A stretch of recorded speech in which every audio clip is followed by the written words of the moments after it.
และนี่ก็เป็นอีกหนึ่งเทรดเดอร์เนาะที่ว่ามีประสบการณ์เนาะที่คอยได้นัดเพิ่นมาเนาะขอคำคิดเห็นแล้วก็แนวทางเนาะที่ให้กับทุกคนเนาะได้ศึกษาเนาะ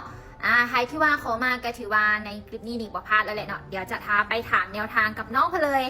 สวัสดีสบายดีเด้อแค่อย่างนี้นี่พอดีกำลังมีความครับอยู่โอเคเนาะในนามที่ว่าน้องเนาะเป็นเทรดเดอร์มืออาชีพเนาะแล้วก็เป็นมือโปรเนาะเพราะว่าติดตามน้องมากะใส่ มาประมาณปีหนึ่งแล้วก็ใช้เวลาเบิ่งคลิปน้องในแต่ละคลิปนี้กะทำความเข้าใจศึกษามากันหลายเติมเนาะเชื่อให้เป็นแนวทางเนาะบ่อย่างแต่ง่ายเนาะให้กับหลายๆคนเนาะที่ว่ากำลังอยากจะศึกษาแล้วก็อยากจะหาเงินในทางคริปโตเนี่ยเนาะ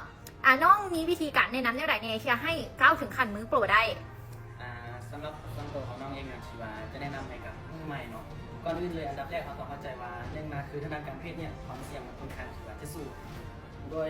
ความเสี่ยงมันค่อนข้างถือว่าจะสูงเลย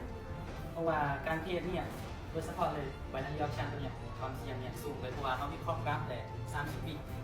และ30 วิเท่ากับเราท้าพ้นเลยว่ามันจะออกซื้อหรือว่าออกขายสำหรับตัวนี้และฉะนั้นเราอยากให้เราเนี่ยศึกษาดีๆก่อนที่ว่าจะเข้ามาลงทุนหรือว่าเข้ามาเป็นเนี่ยถ้าหากว่าเขามีความรู้แล้วมีความรู้ความสามารถมีความกล้าแล้วเขาจะสามารถศึกษาอะไรกับมันได้ว่าง่ายๆก็คือว่าศึกษาเอาของคุณก่อนเนาะโอเคเนาะแล้วก็ขอถามอีกหนึ่งคำถามเนาะเป็นอย่างน้องๆคือจึงเลือกศึกษาหรือว่าหาเงินกับทางแพลตฟอร์ม BX Trade นี้เนาะมีข้อดีแล้วไหนเนาะที่เฮ็ดให้น้องเนี้ยตัดสินใจหาเงินในทางนี้หรือว่าศึกษาในทางนี้สำหรับส่วนตัวของน้องเองเนาะต้องเรียนเลยต้องเข้าใจว่าแพลตฟอร์มของวันที่เราใช้ในวันที่เพจเนี่ยก็เป็นแพลตฟอร์มหนึ่งที่เราเข้าใจค่อนข้างว่าจะง่ายเลยเขาทำความเข้าใจกราฟมันเนี่ยค่อนข้างว่าจะง่ายเลย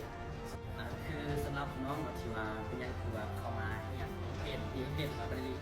คือเขาต้องเข้าใจกันมารับแรกเลยพีเคหรือว่าบริลีนี่เป็นกราฟหนึ่งหรือว่ากระดานเพจหนึ่งที่ว่าทำความเข้าใจค่อนข้างว่าจะง่ายเลยนี่นะ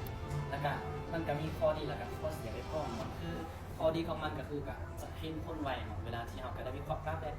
30 วิแล้วก็เห็นล้อทาพ้นกับ30 วิแล้วก็มันก็จะมีทั้งข้อดีและข้อเสีย